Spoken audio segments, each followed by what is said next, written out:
summiting Mount Everest, solo kayaking the Grand Canyon, and what it takes to design a legendary life of adventure, all with the adventure athlete, Erik Weihenmayer. And by the way, he's blind. All right. Hey ho, let's go. And man, are we going to go today? Holy shit, this is an incredible episode of Legends and Losers. This episode, actually, like so many, is one that just leaves me going, I can't believe I get to do this. And from the second we recorded both of these episodes, part 1 and part 2, which I'll explain in a second, I've just been dying to share them with you. Erik is an extraordinary human being, and this dialogue is just it just stands alone. So very stoked to share it with you.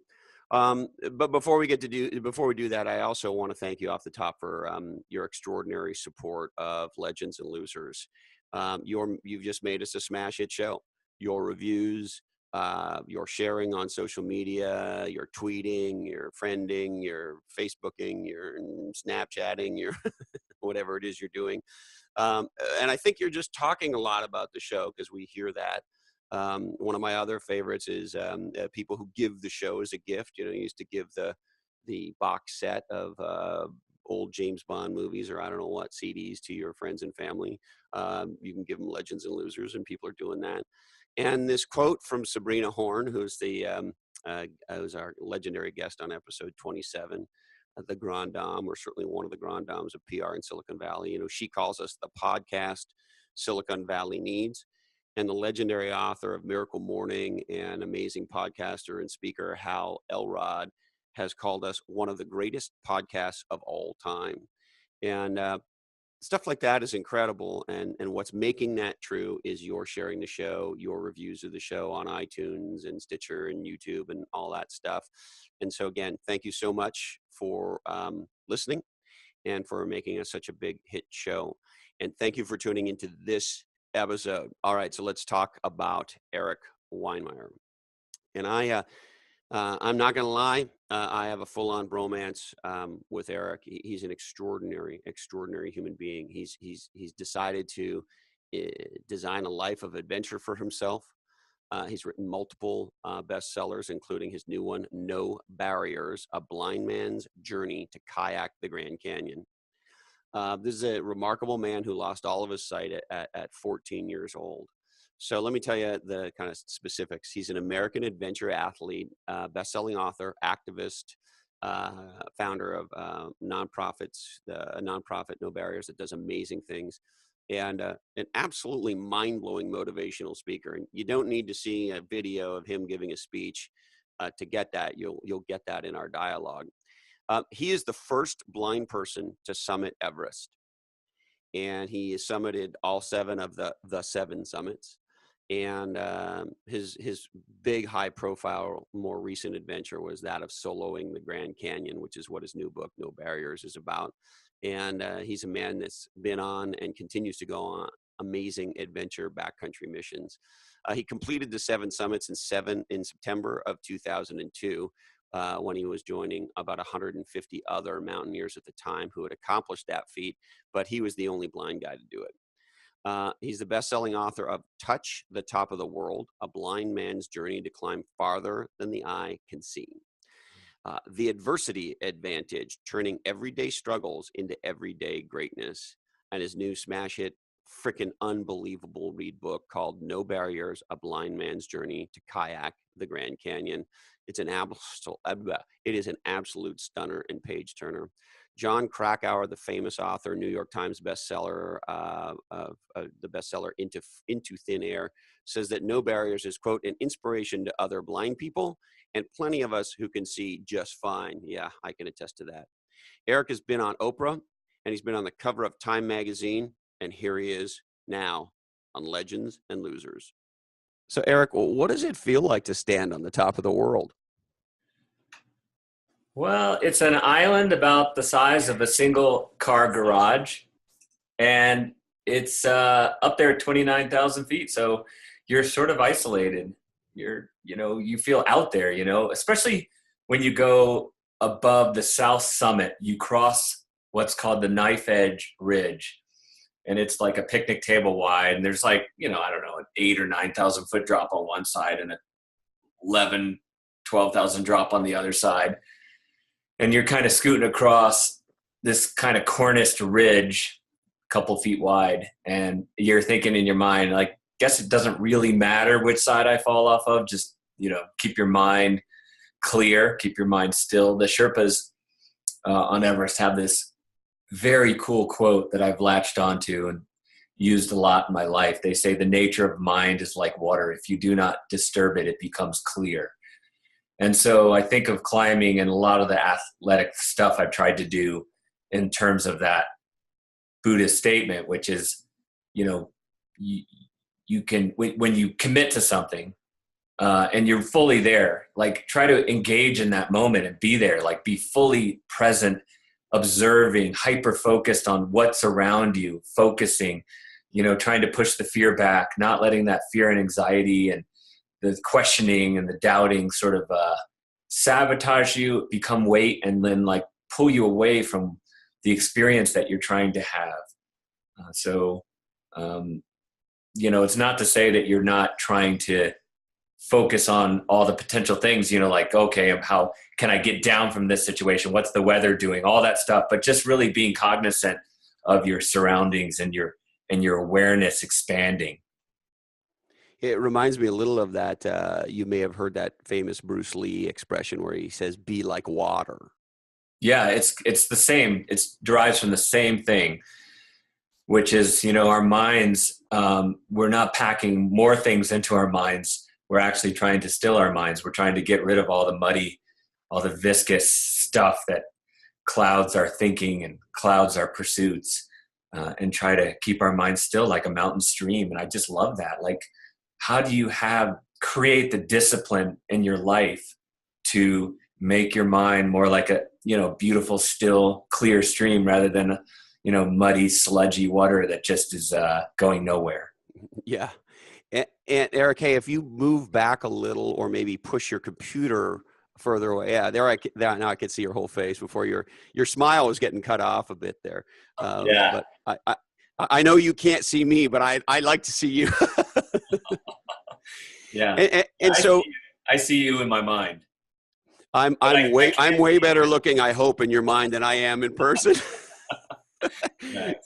The thing I try to take my own experiences of being in the backcountry and try to imagine what that must be like. And I think about the times where my mind is screaming, "Holy fucking shit, we're going to die. We're going to fall. We're going to die. We're going to fall. We're going to," and of course, your mind screams at you like that. And so I'm curious, of course, you're a human being like the rest of us. When you're in that situation and part of your brain is howling, how do you find that quiet place to go back to that water spot?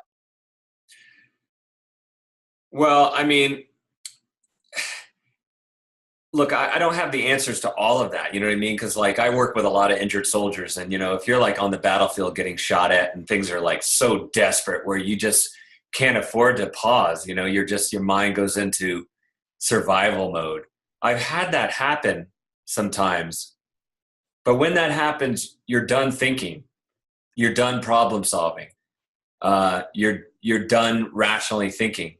My friend Rob Raker, who I climb with a lot, is a scientist, and he's like, look, you have two sides of your brain. There's the rational side, there's the thinking side, and then there's the the primitive side. And sometimes that primitive side takes over, and then it's just simply fight, flight, or freeze, and that's not going to help you. So in the mountains and in the rivers, if you can, and it's about 90% of the time, I have been overwhelmed a few times, but 90% of the time, yeah, you're like, look, that doesn't help to panic right now. You're coming down from a peak, you're getting picked up and slammed down by the wind, slammed back against the rock, and you're like, yeah, this would be an excellent time to panic, but it will have zero benefit to the situation. So you have to keep that quiet place. And again, it's just practice and discipline, trying to keep that quiet space in your mind, saying like, I'm a little sort of shell in this chaos and fury. And it's like a little island of peace inside my brain. And you can only do that when you're fit enough and you prepared enough and you're not like in a situation where you have no idea what to do. You have to, so the only way you can achieve that is through preparation. Yeah, and I've heard you talk a lot about courage and write about courage, of course. But that's an interesting thing, right? It's not courage for no reason. It's at least I found in my life. Let me ask you this: in my life, when I have fear, and yet I've trained for the circumstances in which I am now in. That training, that preparation, is a big part of what, at least for me, allows me to quiet my brain and be fully present. And so, maybe unpack a little bit about sort of how that connection between preparation and execution helps you deal with fear. So I started climbing when I was 16, and I just loved it so much. The love and the passion for it just carried the day. And so I was young enough and my brain was flexible enough that it seemed easier than you would have thought for a blind person to learn how to do all this stuff. And plus, climbing is slow. It's methodical. It fits my personality. I'm a slow, kind of methodical, kind of. Are you like a plotter kind of a guy? Exactly. Just like bang, bang, bang at it, whatever it is? Exactly. I'm very, like when I rock climb, I'm very static. I'm not like dynamically like lunging and flying all around like a squirrel. It's very static, steady movement. But when I found myself learning to kayak at 40 years old, that's when I really started to diagnose the process of growth, the learning process. And I realized that, yeah, it's a tricky process. It's so easy to get stuck along the way where you're no longer thinking in that rational part of your brain. You're just in that primitive survival mode. Kayak started the same way as climbing, like where I was having fun and it was really like, wow, this is cool. Like my friend's guiding me down the river. He's yelling directions at me. I'm getting through all these, fairly big rapids. And then you get into the point where you test yourself on something bigger. And I think this happens a lot to people where they get overwhelmed. For me, I was on a river on the Usumacinta in Mexico. And we were supposed to go there. It was a bigger river than the Grand Canyon. It was 40,000 cubic feet per second, which is still like more than double the Grand Canyon, maybe 3 times. But it started raining and flooded, and it was 120,000 CFS, which just creates insanity on the river, especially with all that water. And help me understand, as a guy that's, sorry to interrupt you, Eric, but help me understand, frame it for me. I've done a little bit of whitewater rafting, with buddies and that kind of stuff. Nothing serious, and in rafts, not kayaking. So nothing really comparable, but I sort of have a sense of what a class 3 rapid's like and what a class 5 rapid's like. And so sort of situate me, what kind of if you take a class 5 rapid that I might understand, compare that to the environment you're describing here. Well, beyond that, it's something that people who don't boat really, it's hard to understand as well, but it's just a massive amount of water churning through a canyon. And when that happens, it's not even like necessarily the size of the rapids increase, but it's continuous, right? So it's a continuous flow of rapids. There's not like what they call pool drop. It's not like a break where it's calm and you can recover. It's just continuous insanity. And so there's not some pretty little eddy where you can sort of get to the side and hang out. The eddies disappear. The eddies go away. They go away, and the water is so much water. It's smashing against the canyon walls and hitting the canyon walls and pouring back into the middle. So it's shoving you into the middle of the river. There's a lot of times like no escape from that kind of river. And so if I try to relate my own experience, I'm a surfer, and when we have high tide. And my home break, the beach is really a bluff. The water hits a bluff, particularly at high tide. And that bluff has been fortified because there's a road on the top of it. And so particularly ever since it's been fortified, in big swell at high tide, when a wave hits the wall, it comes back. Got it. And there are plenty of times I've experienced where you're on a wave and the wave that's coming back fires into you and kind of blows the whole thing, and you can't really tell which way you're going anymore because you're sort of in the middle of these two colliding forces. Is it similar to that, or how should I think of it? No, that's very similar. Yeah, that's very similar. And besides that, I don't think this happens in the ocean. Maybe it does, but you have these things called vortexes, and it's just the way, because there's so much water churning even far below the surface. It could be 20, 30 feet below the surface, hitting rocks, hitting drop-offs, hitting sieves, which are like little vices, little narrow sections, that the water sort of moves up in crazy ways, and it creates these boils, which are giant, like I don't know, pillows Yeah. that shove up out of the water, and they pour up like almost like a volcano, spewing lava like up over the surface. And then also there are the opposite of that, vortexes, which are these whirlpools that are like giant toilet bowls, and they can be, in the Usumacinta, it was 9 feet deep. Like, it would suck you down. It would try to pull your shoes off your feet. My friend who could see said you couldn't see the skyline when you were in one of these vortexes. And I got so overwhelmed in that situation. And this is before, I want to be clear, this is before the Grand Canyon. It was in my training process. Yeah. So I think that happens to a lot of people, where you just get so overwhelmed. And it didn't matter how many like motivational, tapes and seminars I went to. There's no amount of Tony Robbins in that moment. Tony Robbins was not saving me in that moment. No, it's because your brain is not open to the possibilities anymore. You've shut off. Now you're just surviving, and you're being blocked by a kind of trauma. And I think of it like being in an eddy, and you can't get through the eddy line. So what happens as well in a river is that there's a giant current, and then on the sides there's like a fence of water between the still water on the side and the current, and it creates an actual fence that you have to bust through, a fence of water. It's conflicting currents actually running against each other, and it's really hard to break through those fences sometimes, especially on big water. And so I think of it like that, like that fence is like the trauma, and you just can't break through it. And luckily I have good friends. I had a really good partner, Rob Raker, who had taught me how to kayak. And he's like, on the flight home, he's like, look, I mean, we got to start over. Was he, I hate to interrupt you again, but was he with you in the water? Obviously your guide, you have a guide. In this case, you had Rob, or did you have any other guides?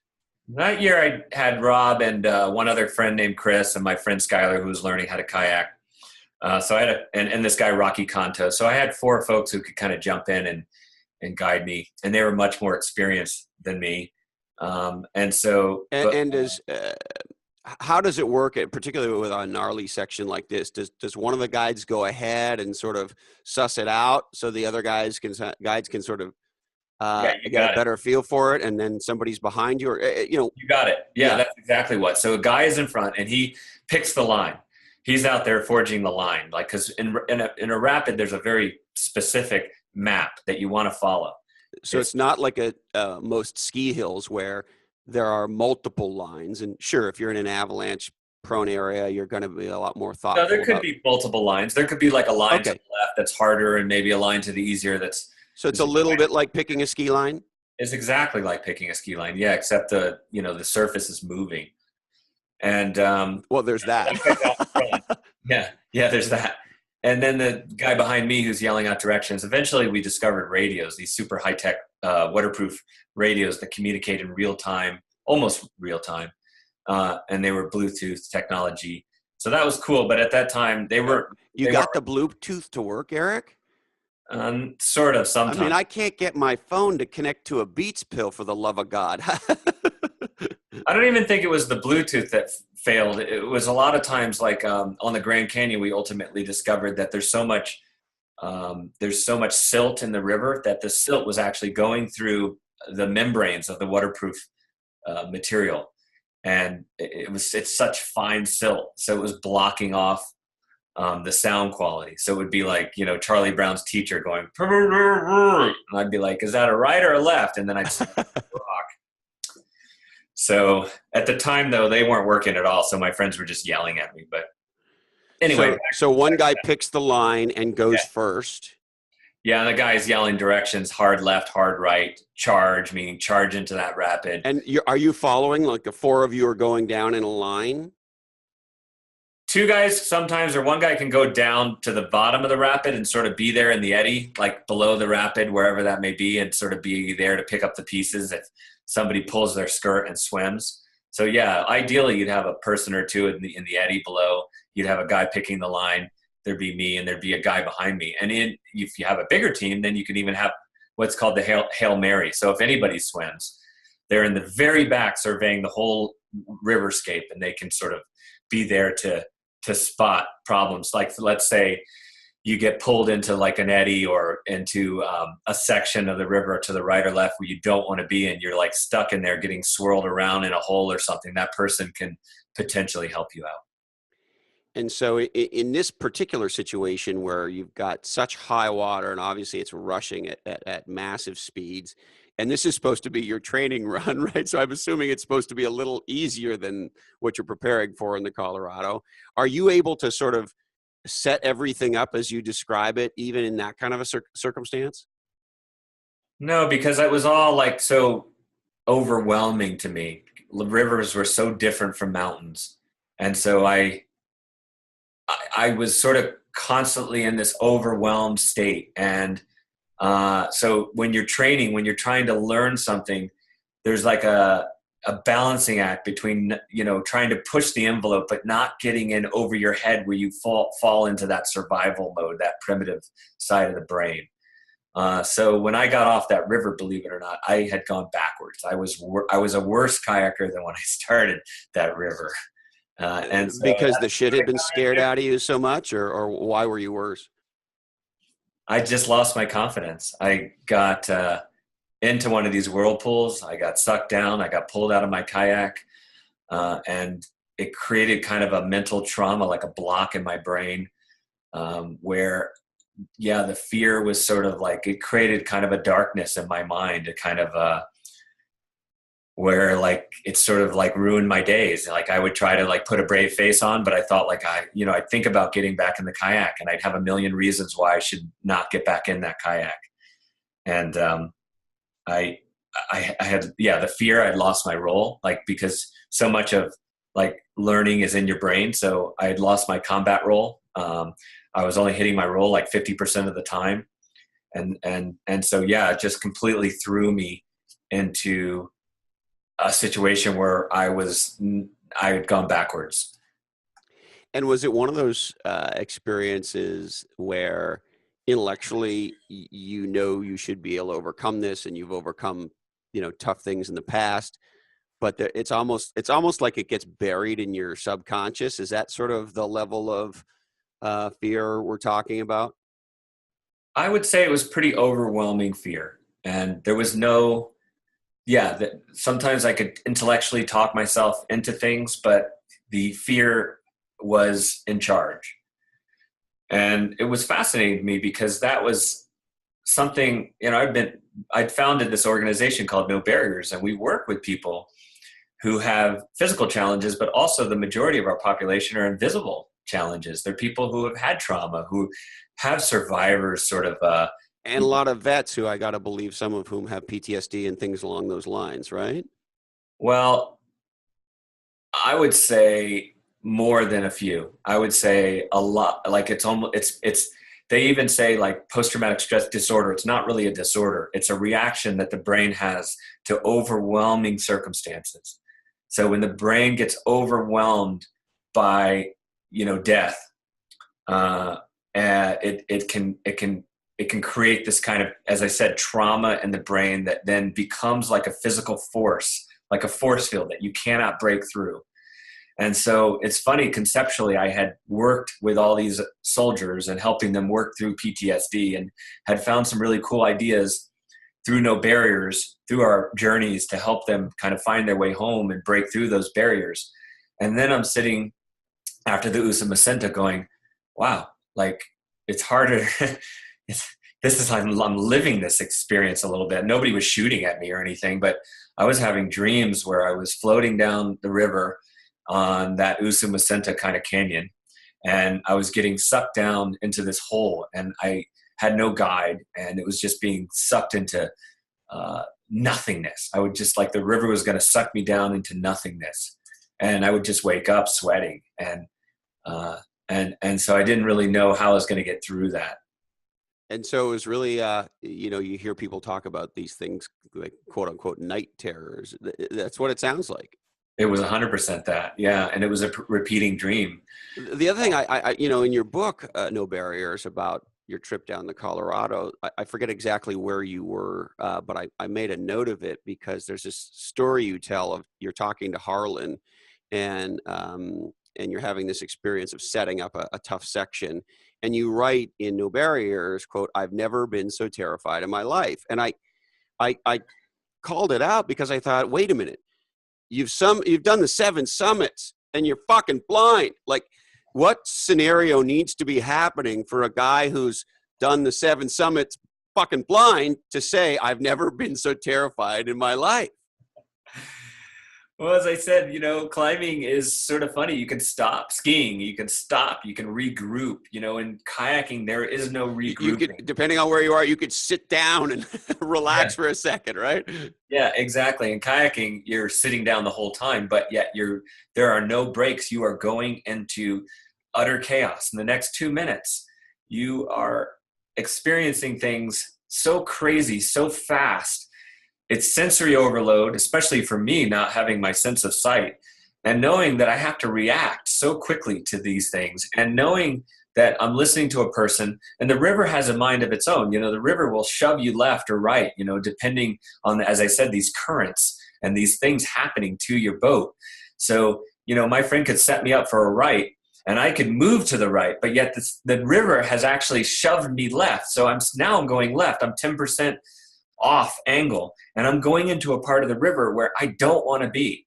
And I'm going into something, called the land of the giants, or the man eater, or whatever they love calling these sections of the I remember years ago, do you know who Laird Hamilton is? Yeah, of course. I remember years ago reading his book. I forget what it's called now. And he was just sharing, things he's learned along his adventure life. And one of the things he said, and it really did stick with me. It sounds obvious, but he said, pay attention to what things are called because they're probably called that for a reason. Yeah, so as you're thinking about going into these horrible names, it can't be helping your psyche. Yeah. There's like death falls, and they're never like fluffy falls or like nutter butter rapid. It's like puppies in baseball, and exactly, it's never like that. There's a rapid on the Colorado River called Killer Fang Falls, and you're just like, what? Why do they do that to me? I guess they want to make it very clear what you're dealing with. Yeah. So so that's the thing with you're about to go into situations where now you're offline and you have to react corresponding with the new circumstances that have happened to you, and the problems exponentially escalate as you go off the line. Now you're bouncing sideways down like boulder fields of rocks, and slamming sideways into rocks or overhanging ledges. So not being able to see that stuff, I think I just it was hard for my brain to wrap around. The funny thing is, or it's not funny, more interesting funny, was that, I was ultimately, I kind of realized that like, I was afraid of, the risk to your life, of course, like swimming and drowning and all that. But there was also something wrapped up in there, which was the fear of sort of like letting myself down. And I don't mean that as a cliche. I mean, like, so much is riding on your actions in that 2 minutes. And I think if I screw up, if my hard left isn't hard enough, and I draw my whole team into a problem here, and it's sort of, in a weird way, sort of shatters the perception that you have of yourself, because I had been super blind, like people, I've been climbing mountains and doing like really hard things, and I thought, well, what if I'm not that guy? Like, what if I am a different person than I wanted to be? And so are you worried about you being a fraud at that point? Exactly. You're worried that like maybe No, I hate to interrupt you, but how is it possible that an elite athlete at your level who's accomplished that much at that point in your life can be feeling like a fraud, like you're not enough, you're pretending, or however it was for you? How does that thought even enter your mind? I just think the brain's crazy. I think the brain is so crazy. You can't trust your brain.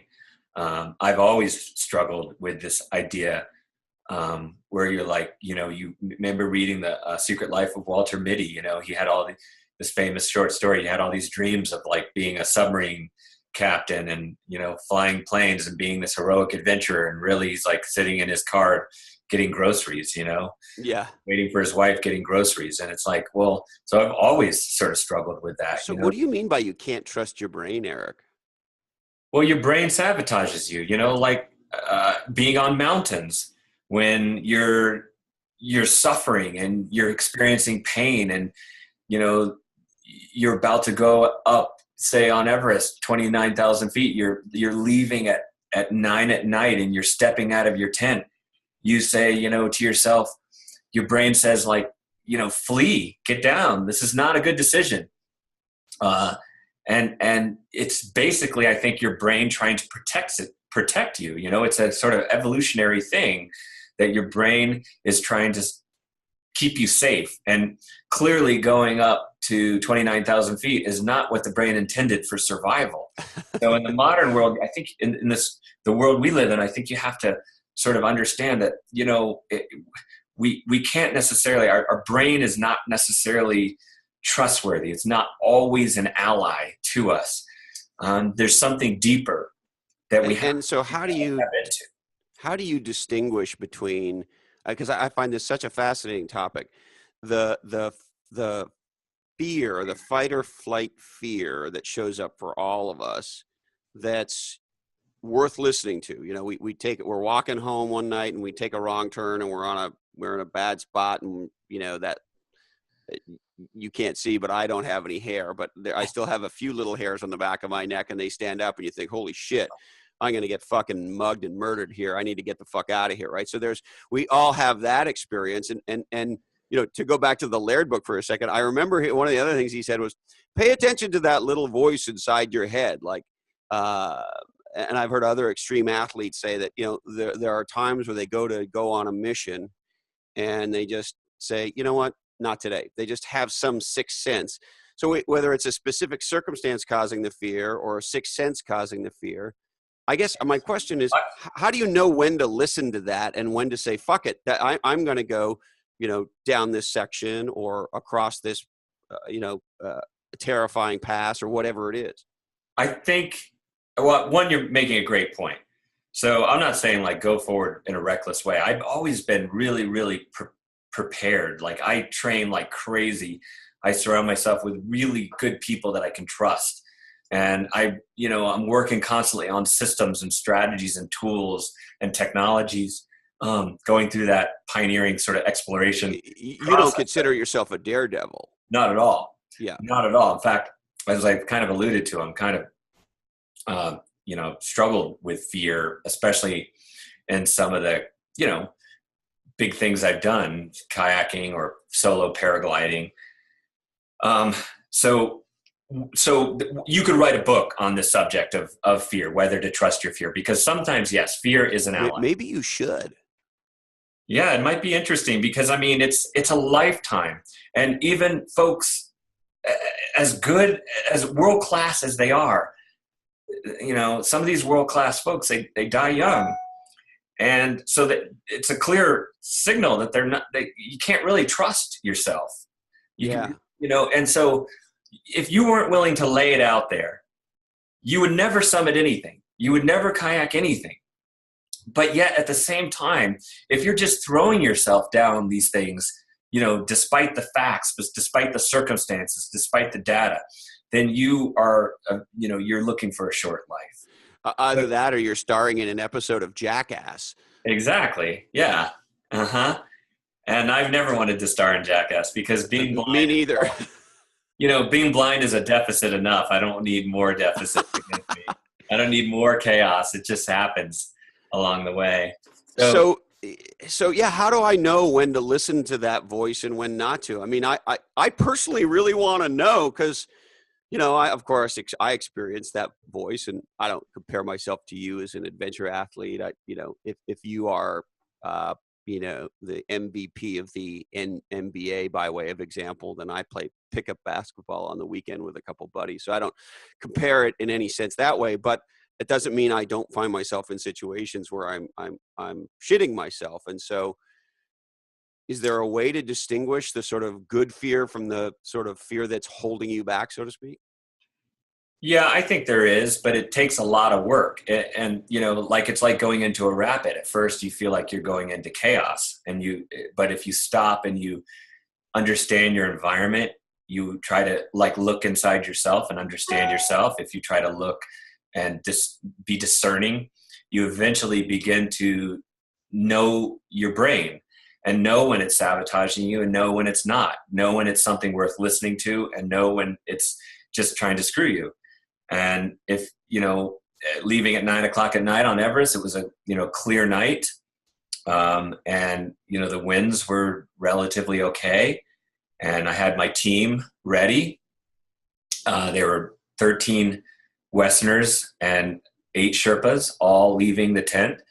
And if I had just trusted my brain at that point, I would have said, you know what, I'm having second thoughts. I think I'm just going to stay in the tent today, and I didn't. So yeah, you got to sort of tamp down sometimes your brain that's like, just sending you false signals, and look at the data, look at the circumstances.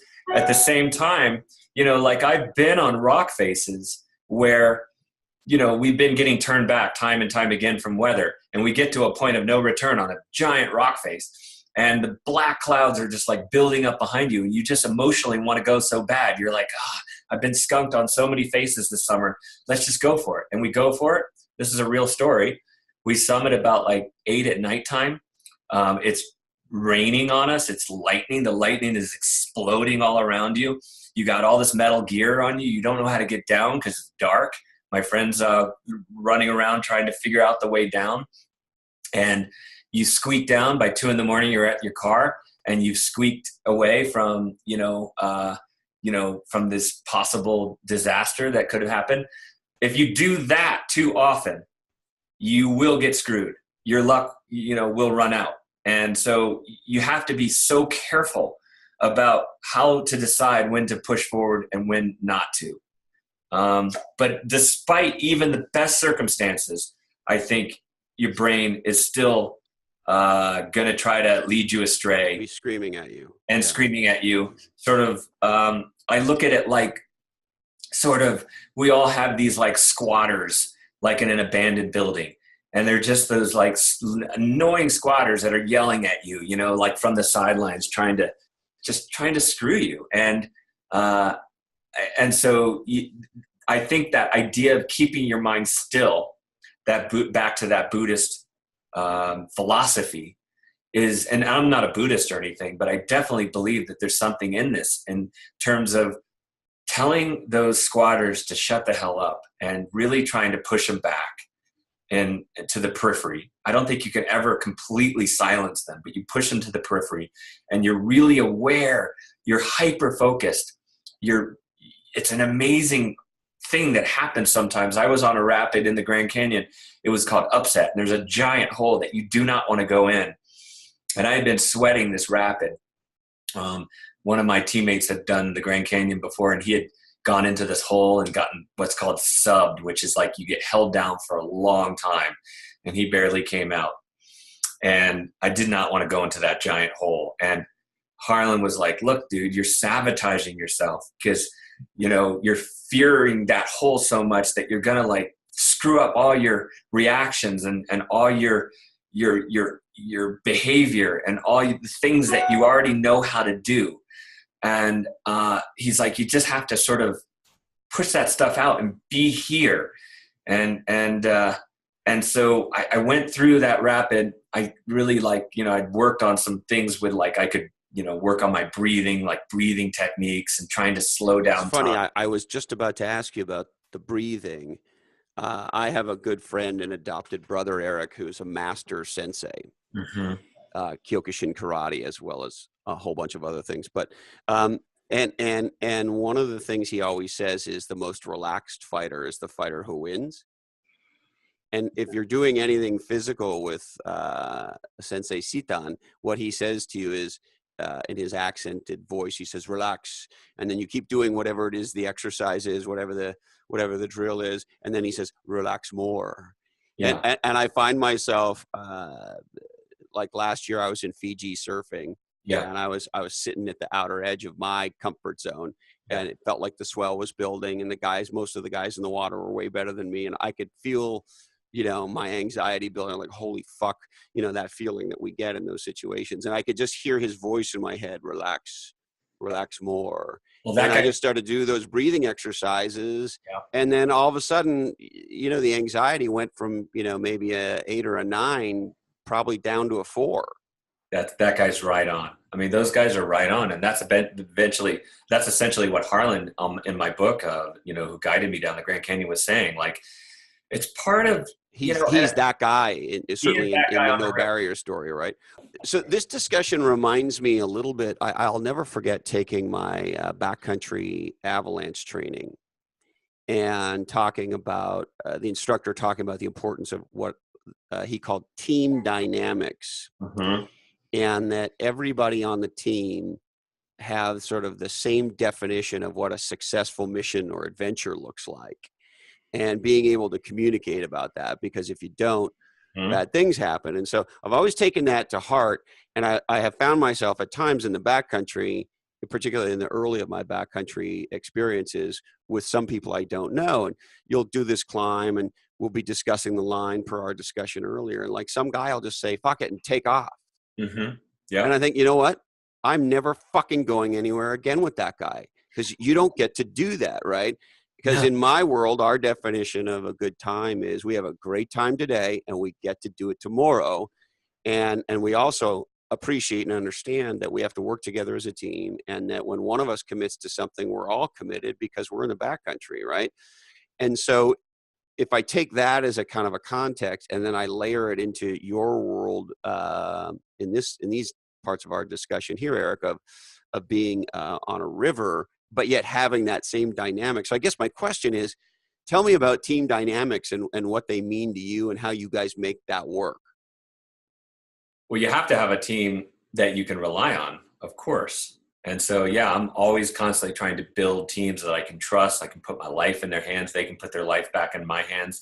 And like, that is not a moment to let someone down. Like your friend who is overwhelmed by fear, essentially. Yeah. What happened to him was exactly what I'm talking about. His brain just screamed at him uh, at the wrong time and sabotaged him and took him out of the game. He was out of the game because of that. And now he's sort of burned some bridges. Well, and in this case, he ended up causing an AVI, and it was pretty heavy. But Mm-hmm. yeah, Mm-hmm. and I just said, hey, I'm not going into the backcountry with people I don't know, and we're going to have a Yeah. conversation about exactly this stuff. Yeah, but see, most people on teams are on teams where they don't have that kind of connectivity with the people around them. Like they're just leading a team and they've hired people, so they know some people well and some people less well. And, so most teams are, more wild cards. And I've led some expeditions of wild cards, with lots of different kinds of people. And yeah, you want to find out, why are people there? Then I think this applies for every kind of team. What does a win look like for them? What, what is their trigger points? Like, what does the team need to watch out for, and what does the team need to like help them through to help them elevate themselves? And we've wound up finding that, some people are like, look, I don't care if I summit or not. I just want to meet new people and be a part of something cool. And it's all across the board. It's not always the obvious fact that people want to stand on top of a peak.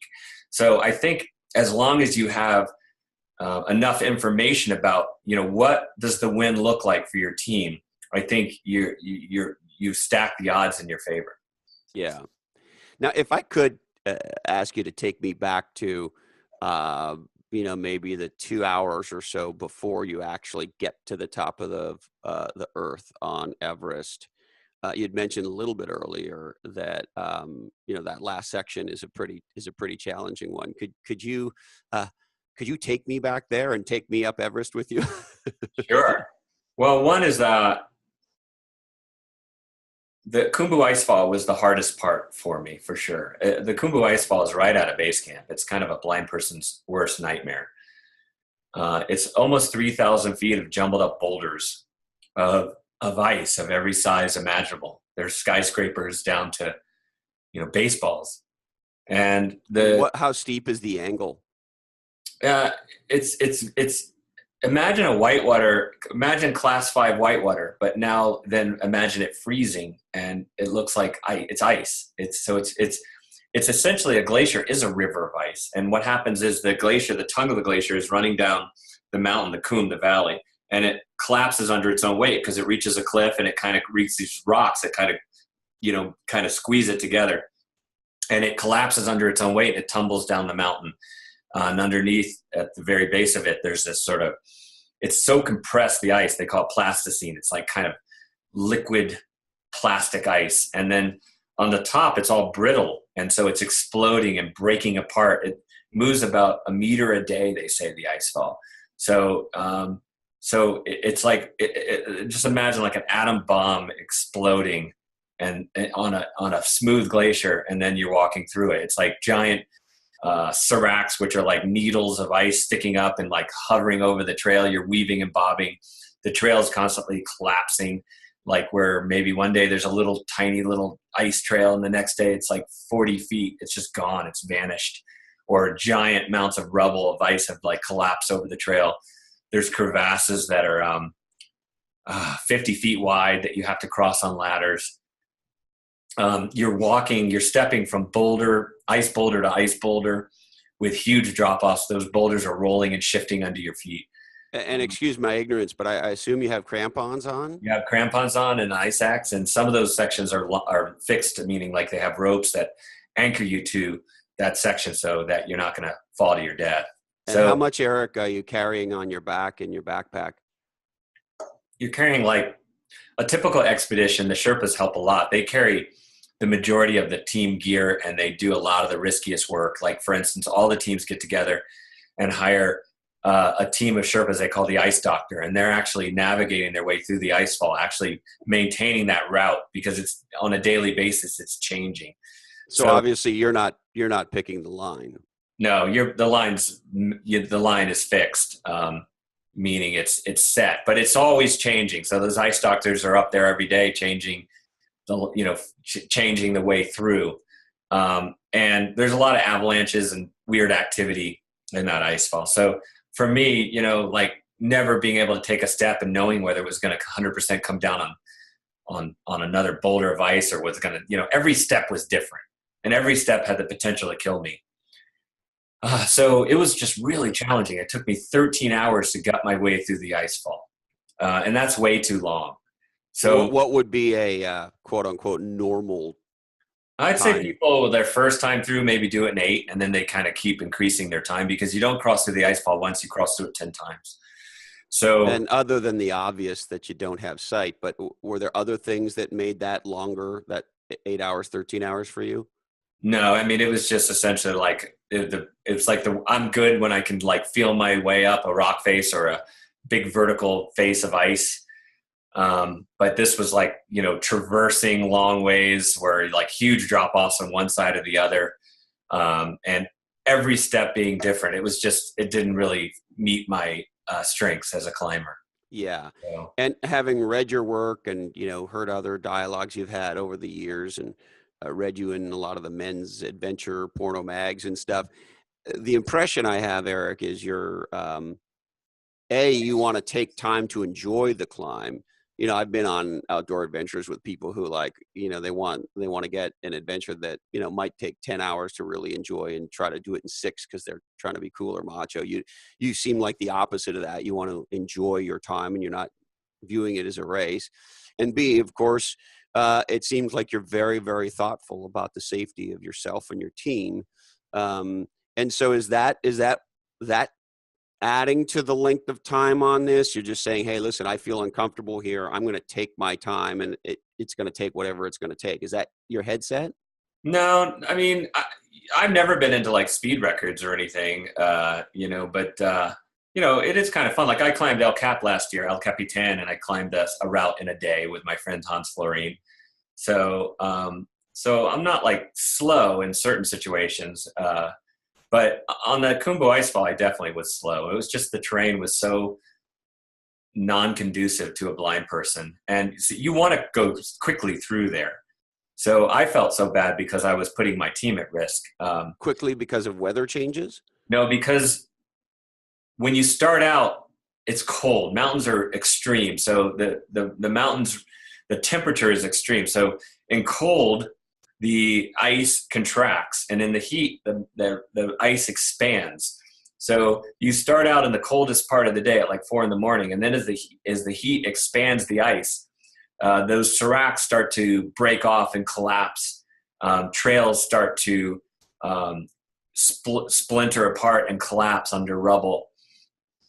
So the more time you're in the ice fall, the more time you are setting yourself up to get hit by falling ice or an avalanche. Shit moves around, right? It moves around. It's very dynamic. Yeah. In fact, there's one spot you can stop in the ice fall. It's called the picnic area.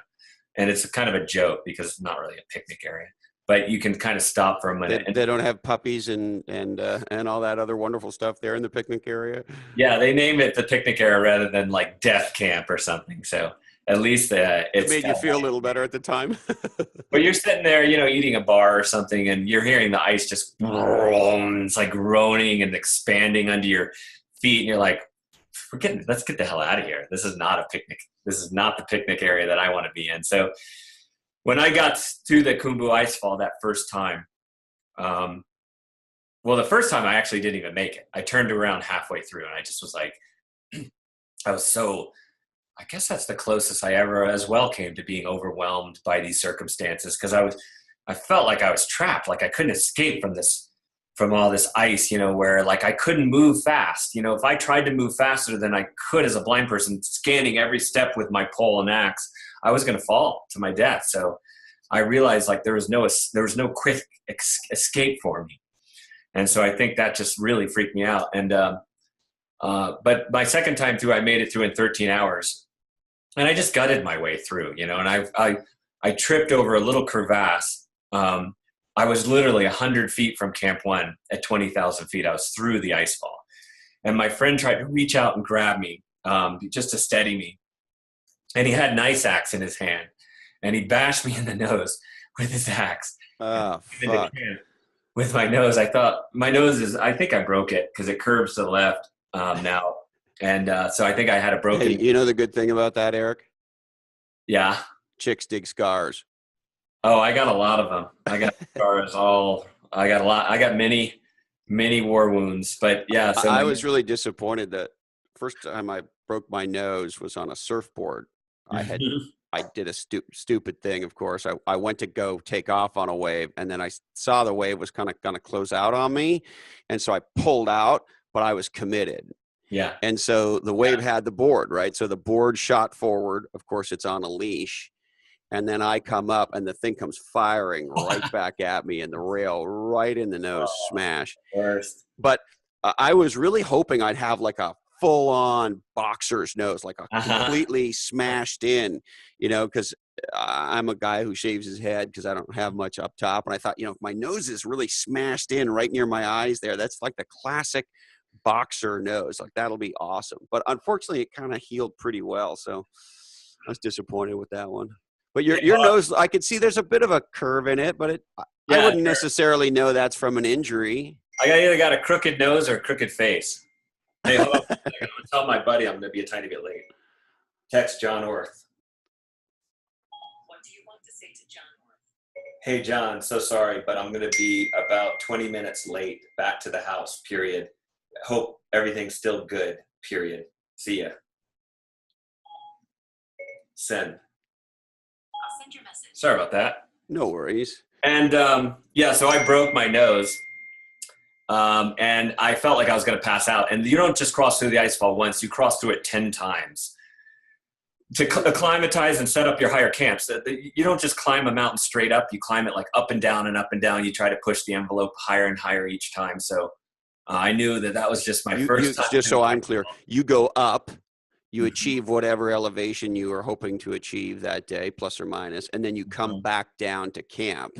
And this is part of acclimatizing yourself, is it not? Part of acclimatizing means getting your body used to breathing less and less oxygen. So you're actually trying to change the hemoglobin. Pack the hemoglobin in, sort of natural blood doping. Get the hemoglobin, so your oxygen, so your cells are absorbing more oxygen. Yeah. And that's the process of acclimatization. By the end of that, your blood is like full of hemoglobin. So it's and so when you summit a mountain like Everest, remind me again, Erik, how tall Everest is. It's 29,035 feet. And the ice falls just tops out at 20,000 feet. So, but by the time you climb 29,000 feet with the up and the down that you've been doing, how much have you actually ended up climbing? Like if you'd taken the steps that you'd taken, and it was all straight up, what would that be roughly? Do you know? Yeah, well, you start climbing hiking at like 9,000 feet. So you're actually climbing 20,000 feet if you just climbed it outright. But then you're going up and down and up and down. So you're probably climbing the mountain at least twice. You're probably climbing 60,000 feet or something or more. So by the time you stand on the top, you've climbed that 20,000 feet, you've climbed 40 or more thousand feet in actual footsteps. Yeah. Oh, yeah. Even more than that. Even more. Because you're going up and down so much, and you're there for like 2.5 months climbing up and down the mountain, trying to get your body ready. Yeah. Yeah. And then, so when you finally get through this ice field of horrors here, and you're actually now acclimatized, so you're not going back down it again. Yeah. That's got to be a great feeling, just that alone, right? Well, I think the greatest feeling was the fact that the second time I went up through the ice fall, I made it in 9 hours. And the next time I made it in less than 8 hours. And then the next time I made it in 6 hours. And then the last time through, I broke 5 hours. So you said 13, right? So from 13 down to 5. Less than 5 hours. And so, that's a little above average maybe for a person. So I felt, okay, I'm okay to be a little bit above average. Not that I'm comparing myself, but not that you have any competitive streak at all, former wrestler, exactly. Which I actually want to ask you about as well. So you get through this ice field of death for the final time. And then at what elevation are you at that point when you're ready to keep moving up? 20,000 feet, and you actually stop for a little bit, and then you keep moving up to 22,000 feet. So you go from 17,500 to 22,000 feet, and you hang out there. That's your advanced base camp. And then you climb the Lhotse face, which is a steep, probably 50, 60 degree ice face. And then halfway up that is like this little tiny camp that's cut into the ice. And you hang out there, and then that's usually your high camp. And then you come back down and you rest, and then you go back up all the way to the summit the next time. So you go into what's called the death zone. It's anything above 18,000 feet, but extreme death zone is maybe 26,000 feet and higher. But your body isn't acclimatizing anymore. You're starting to die. You're like, your cells are dying. You don't have enough oxygen to really survive long term. So you want to get to the summit and get down now. So that at 20,000 feet, you're thinking, this last 9,000, we need to get the hell up there fast, because literally my body's dying. Yeah, and because cuts don't heal. Like cuts, like you'll get a cut, like, and then a month later the cut's still oozing blood, and it's like you just don't have enough oxygen to repair your body. And so, wow, that must be such a strange experience. It is, but you go down.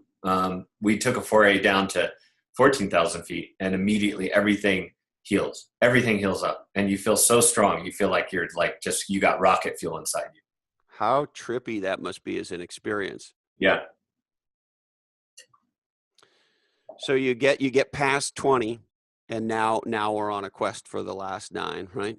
Yeah, and you leave from you go up the Lhotse face to what's called the South Col, and you leave from there. It's actually a col, like a saddle between Lhotse and Everest, and you start heading up the southeast ridge, and there's a little section called the balcony, which is cool because it's a little tiny flat spot at 27,500 feet where Hillary and Tenzing camped their last time.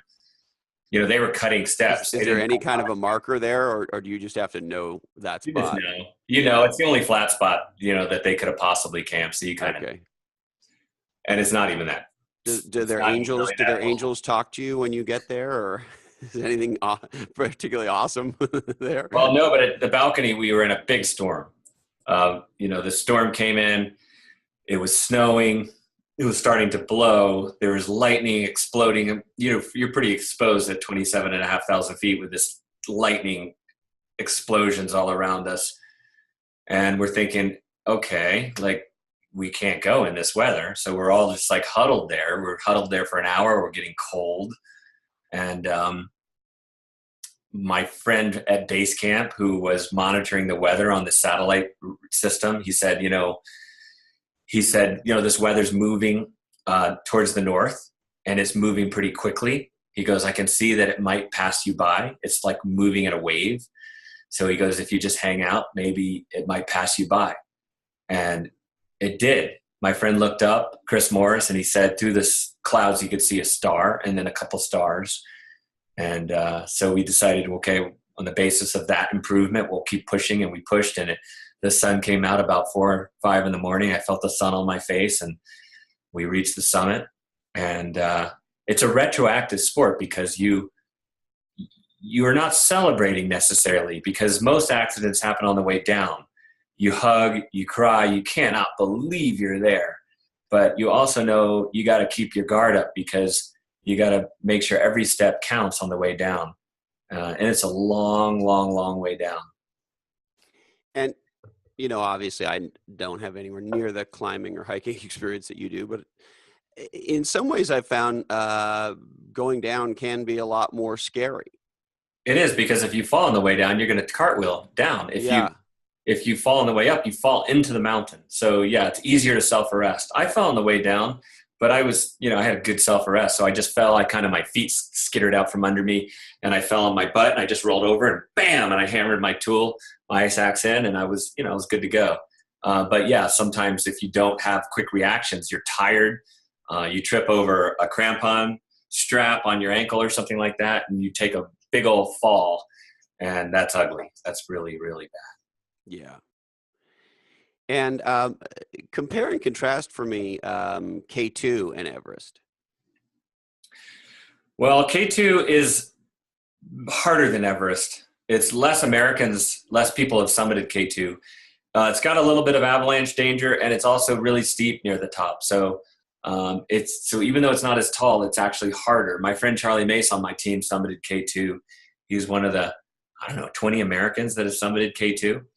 And that's like even more elite than Everest. In fact, Everest is, I'd say it's still elite, but it's, 5,000 people have summited Everest now in the modern, in 2017. That's crazy, There's only like 4 days that you can summit in a year. So, like sometimes 50 people will summit on a single day. And I assume you had read Krakauer's book, of course, before your adventure here, right? Yeah, and Krakauer, he lives in Boulder. He's a great guy, and he kind of warned me off Everest. He's like, it's a scary place. And before you went, before you did it. But he was trying to steer me away, and I liked him. I respected his opinion, but I had good reasons for going, and I loved the experience. We summited, we came down. I was so psyched to be with my team down through the Khumbu Icefall that last time, celebrating. I think I had a beer, and I almost passed out because you're so skinny at that point. Yeah. And then you get drunk really fast, right? Really fast. And then PV, our team leader, the coolest part is that he said, hey, Erik,